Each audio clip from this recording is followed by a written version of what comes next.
I'm walking in the same footsteps of people that have been gone for 100 years.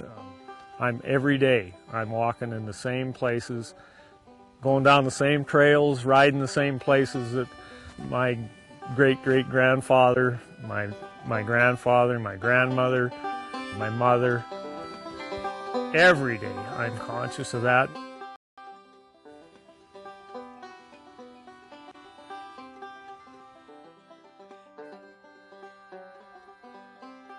Were their intentions good, and did they do it relatively well? They had to, or we wouldn't still be here.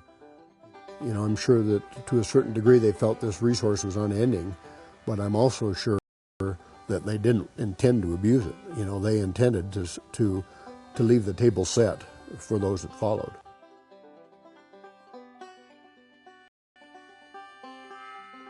They were tough people. They had to be, but they didn't know any better. And then you fall in love with the country and you stay. And I guess the ones that are left, my folks on my grandma's homestead, they're the ones that survived.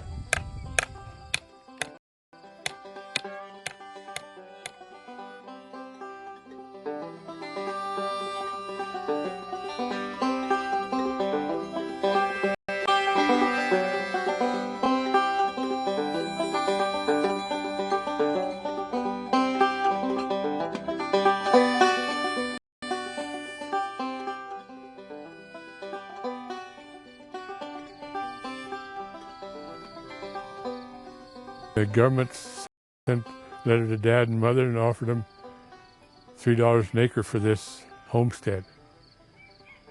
There was $1,280. Dad come to me and asked what I thought about it, and I said I'd go over there and raise a few steers and pay that much for it.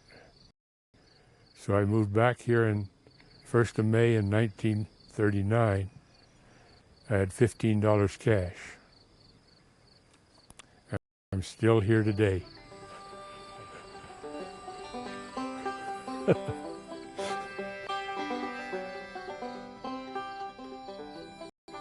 My name is Warren Wilmore.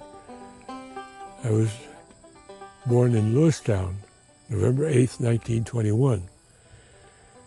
My folks moved back these homestead the spring of 22. So I have been on this place every year since 1922.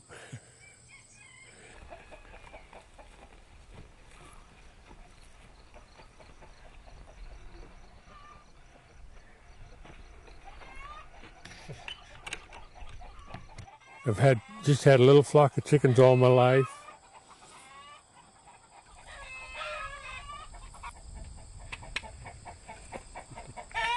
They got the feathers off their back. When I was batching, I traded the eggs into the grocery store in Roy for groceries.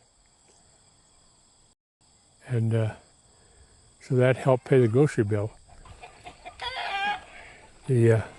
Me and my back, we can't do that work anymore.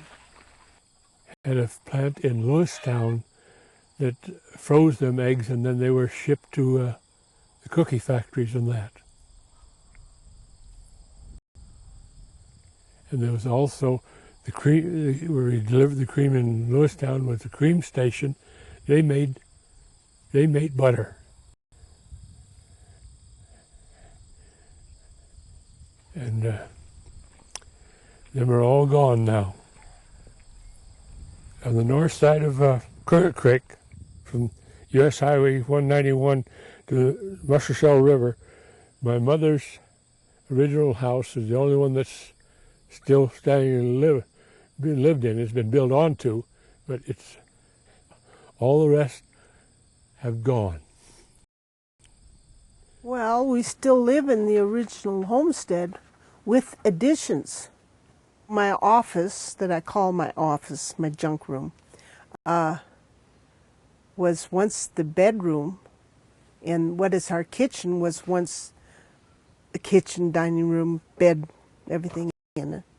Our living room is another homestead shack that was moved in here, and it was 12 by 16, and it furnished living quarters for a father, mother, and 5 kids. But how come she didn't go nuts, I don't know. And it's had additions, but what's it like living in it? It's frustrating. Nothing is square. Try to lay linoleum. There's dust in the walls from how many years ago? Almost 100 years ago.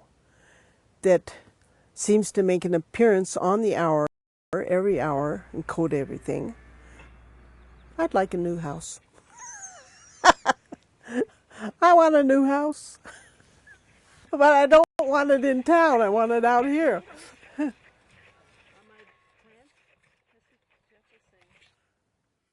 The Homestead Act of 1862 was really part of a larger effort by the federal government to try to get people settled in the West and try to really bring the western states into the whole of the nation. It was also meant to sort of relieve urban pressures in the East. So the population was growing large, a lot of immigrants were coming into the East. They didn't have enough work for a lot of them, so they hoped that they could move them out to the western states and to give them something to do, work, and opportunities. People did come with hope and opportunity, and particularly people came from far away, across the ocean. People came from Europe, they came from back east, they came from everywhere, and it's like the gold rush. People did have that idea that this was the place of dreams, and they tried to build that. It's just that some people did it in a way that laid a foundation for them to stay, and other people didn't put down those roots and consequently didn't survive here. I'm so fortunate to have had people before me that understood that they were developing something that could be in the family for a long, long time. It wasn't just I know that they never had in mind, well, we'll put this place together and then we'll sell it and we'll have a big pile of money in the bank. That wasn't the idea. The idea was to put together a place that would work for future generations. My dad, and I think his dad too, didn't feel that they ever really owned this ground. They earned it. They were put here by a higher power to use it and to develop it and to make something of it, but not to own it, to pass it on to the next generation. And I think that's what I'm trying to do too. I don't feel like, I could sell this place. I'm just here to use the ground, try to better it if I can, and at least keep it as good as it was when I got it, and then pass it on.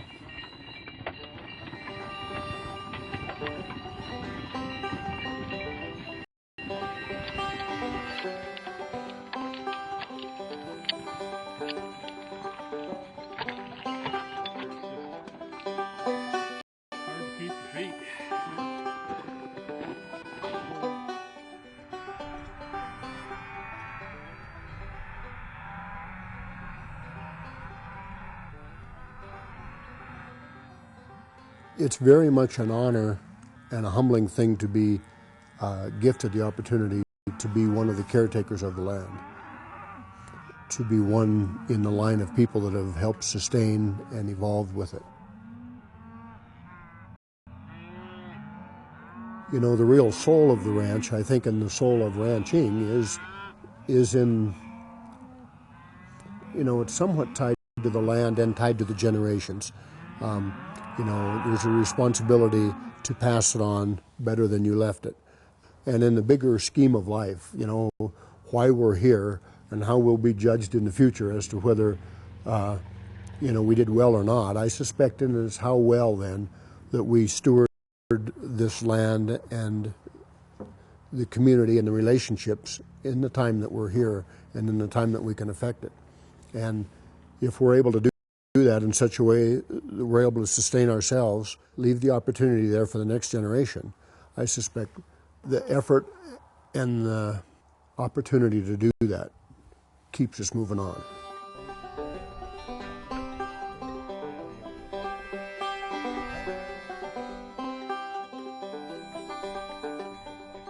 It's a deep, deep blessing, and along with that then there's a very real responsibility of doing the right thing, and not that we're always going to get it right the first time, but to keep trying. And all of our ancestors, all of that history, that's all part of that.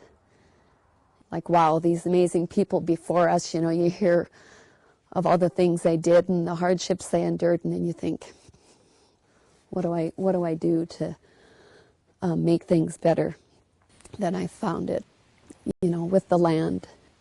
And when I think about the people, the land just goes hand in hand with the people. It's not one without the other. More than 151,000 homesteads were claimed in Montana, more than any other state.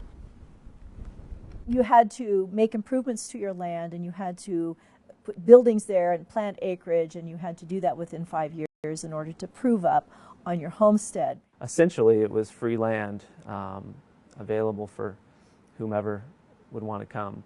They saw, I think, the possibility of owning their own land as probably the #1 driving force in bringing people to homestead in Montana.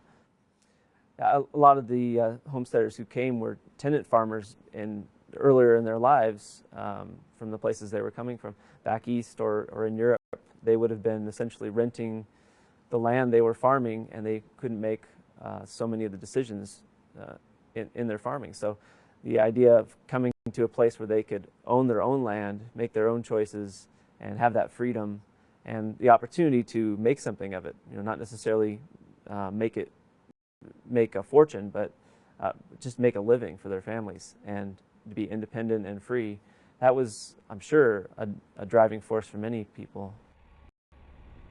What the opportunity to settle a homestead meant, I suspect they were coming from hard times. You wouldn't leave good times and easy living to move west and try something you've never tried in a land that was largely unsettled and doing things that were largely unknown. So there were issues. There were civil wars, the ramifications of the years following that pushed them this way. So I had to imagine that they had hoped that if they could do this well, it would set the table for the next generation, and then the next and the next. And had they not done that, we wouldn't be here.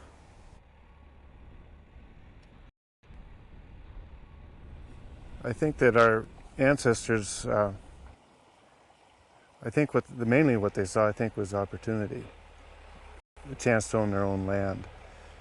And I think what they expected here was that they'd be able to raise a family and farm on 160 acres and support their family. As it turns out, I think our climate was a little too dry in this area, and our growing season was a little too short.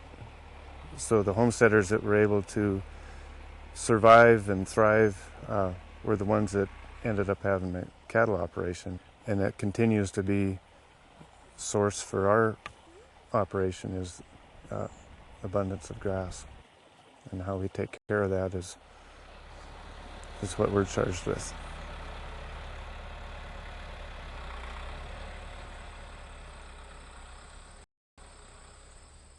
It's easier to think about the past than it would have been to live it, I'm sure.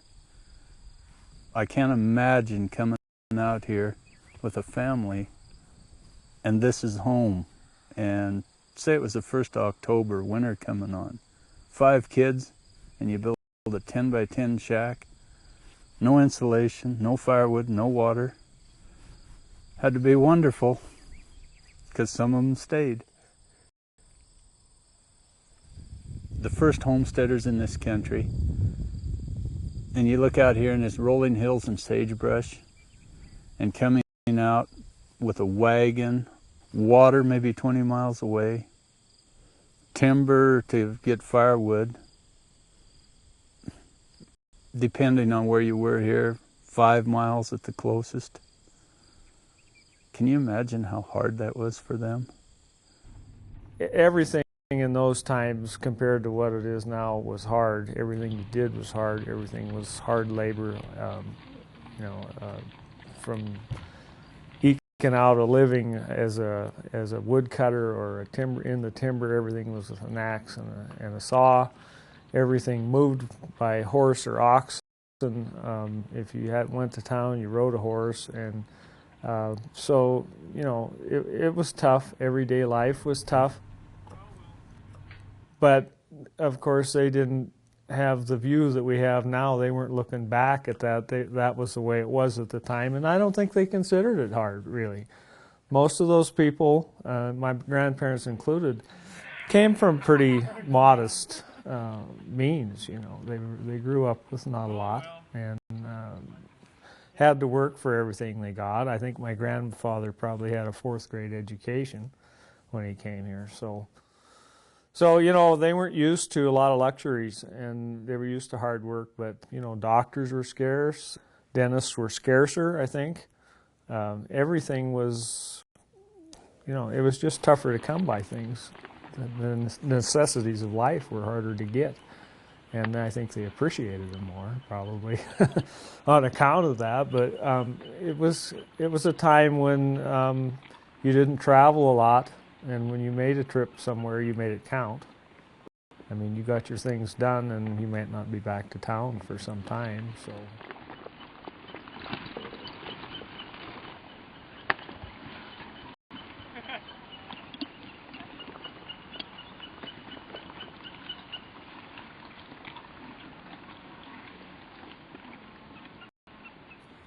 Of course, their daily life, compared to ours, I'm sure the hardships were much, much harder.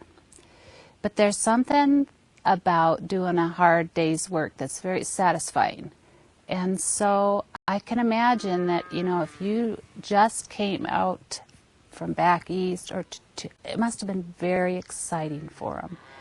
And building something new that wasn't here before. But at the same time, it was for one goal, for the survival of the ranch, survival of their family, and I think that's buried deep somewhere in this ground that we call home. Yeah, you do hard work, but it's very satisfying, and anything worthwhile is going to require some effort. But the rewards are tenfold.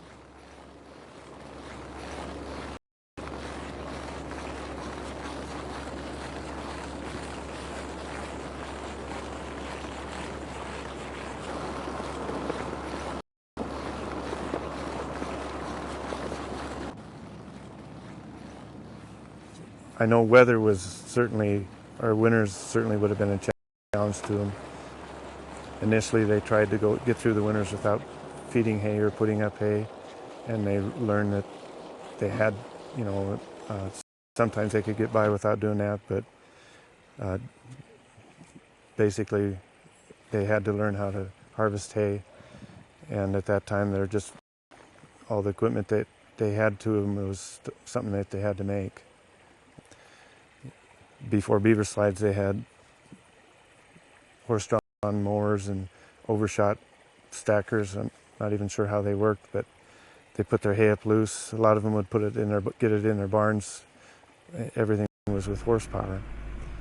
So certainly those would have been bigger challenges than what we face today.